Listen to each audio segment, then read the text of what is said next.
guys, it's Nikki, Creative Nikki's Homemade Crafts. Today I'd like to teach you how to start this square. So I'm going to break it up into 3 parts. We're going to have first the yellow and the red. Then we have the blue, which is part 2, and part 3 is the green part, okay? So if you need to know the rest of the parts, be sure to check out the other areas. There should be links below if you're on YouTube, or if you're on my website, there should be links right there on how to finish it up. Now this is part of a crochet along. If you're watching this after crochet along is over, all the parts are still available for free on my website. The entire pattern is free. Making this into a big blanket, which is called Granny's Flower Garden Blanket. So if you are watching this while the crochet along is going on, you are watching this because this is part 1 and it was just released, and this is exactly the part that we're going to work on now. This will be part 2, part 3, and then part 4 will be putting it all together, sewing it, and putting the border around it. Alright, so let's get started. We're going to start with the yellow part, and then we're going to switch over to the red part. I'm going to leave this right here so you can take a look. So if you have checked out the actual pattern, you will have noticed that I used Caron 1-pounders, and my yarn is a little tangled right now here, but that's alright. Just untangle it for a second. I like to pull it out from the center. So you don't need much yellow for this specific pattern, but what you're going to need a lot of is the blue and the green, specifically the green because this is the last round, and you're going to need actually a little bit more than 1 skein of the 1-pounder. Okay, so I also have a 5mm hook, which this is a Furrows crochet hook. If you're interested, there should be a link right there, either below if it's on YouTube or on my website. You should see a link right there on how to get it yourself. I love these hooks. These are really nice and ergonomical, and it makes me feel really good, and I have less pain when I crochet. Okay, so we're going to start with making a magic loop or magic ring, and then you're going to crochet 2 chains, which we're not going to count, and now you're going to crochet 12 double crochets. 2, 3. Be aware, I like to put my finger right here so you can hold the loop open. Okay, let me actually zoom in a little bit more so you can see a little bit better what I'm doing. Alright, so I made 3. Now this is 4, 5, 6, 7, 8, 9, 10, 11, and 12. Now I'm going to pull that yarn end right here, pull it tight so that the loop is closed. I slip stitch to the first, and I fasten off. Because we're switching colors, I don't really need to do anything else. You could loop through and start with your new color right there.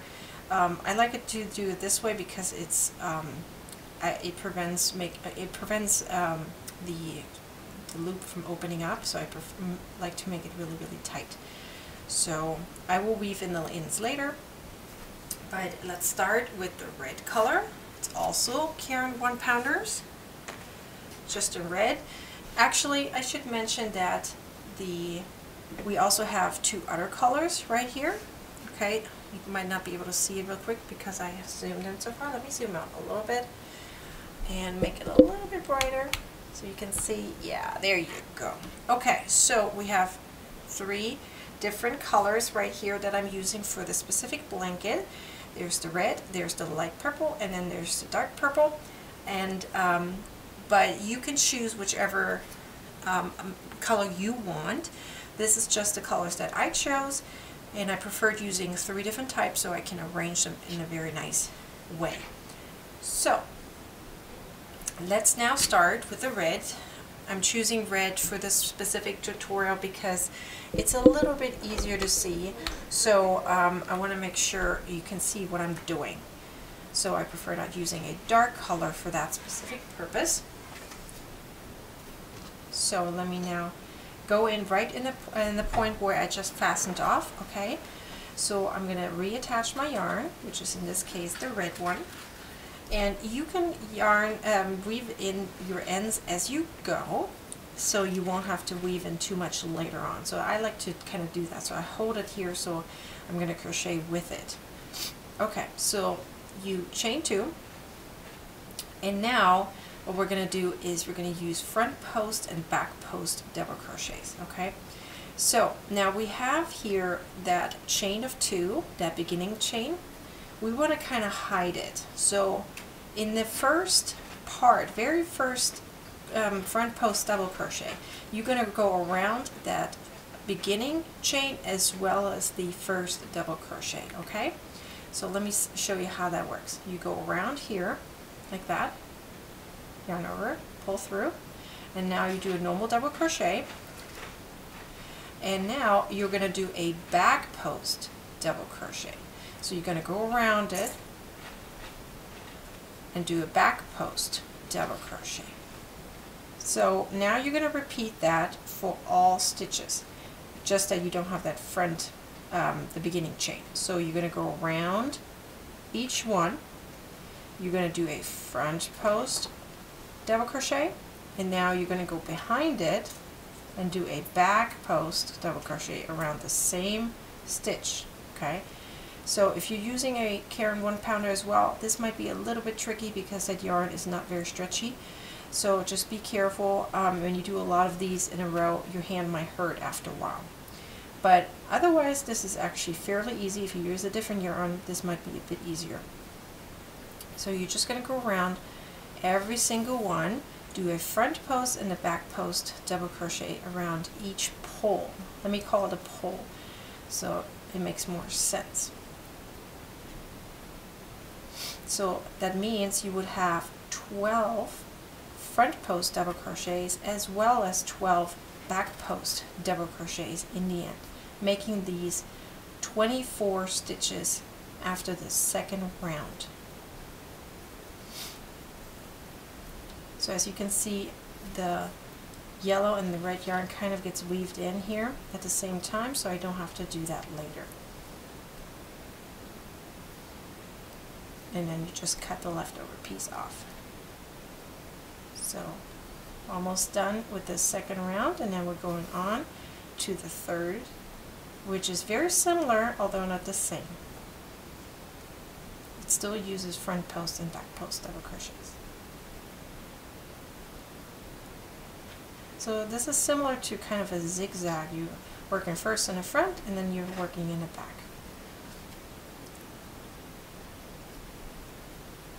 Alright, almost there. Kind of lost my loop here. Okay. We have 3 more.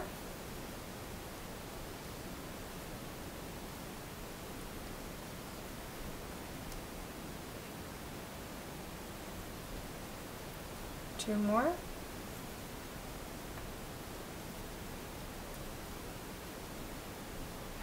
Okay, and one more to finish it up. Oops, I lost it there.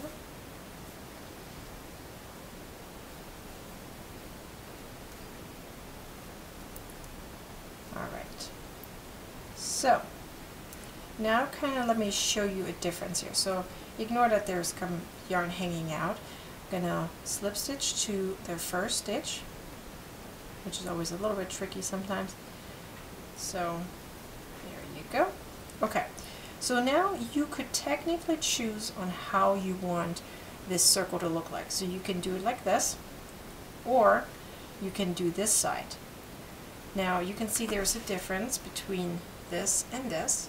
I preferred this side, so it's totally up to you on how you're going to do this, but this is how I do it.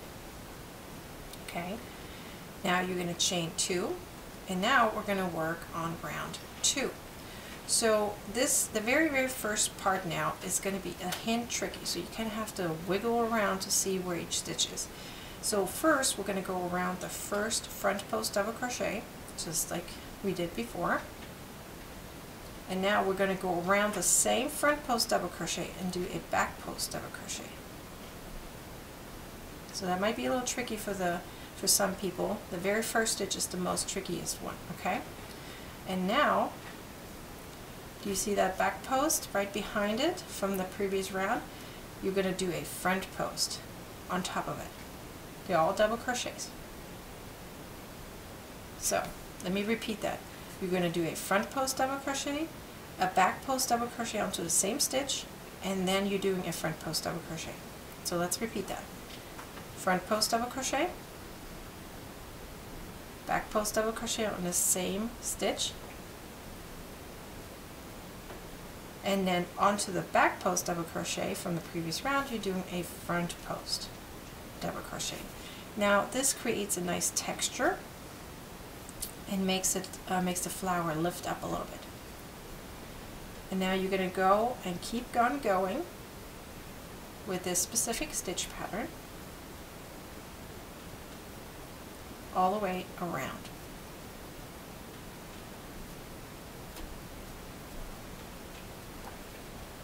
So once you're done with this, it will look like this. This is just a different color here, but it's exactly the same thing. You finished it up and all the way around, and then you just slip stitch to the first stitch just like you did before, and then you finished this part of the pattern. And then we're going to go on to part 2 of the pattern, which is here, the blue part. Okay, so this is coming next. Be sure to watch out for that post. There should be either a link below, or if you're on my website, you should also see a link right there on how to do the next part. Alright, thanks guys. Be sure to like, comment, and share this video or the blog post, and of course subscribe to my YouTube channel for any future video notification. Thank you guys. Bye.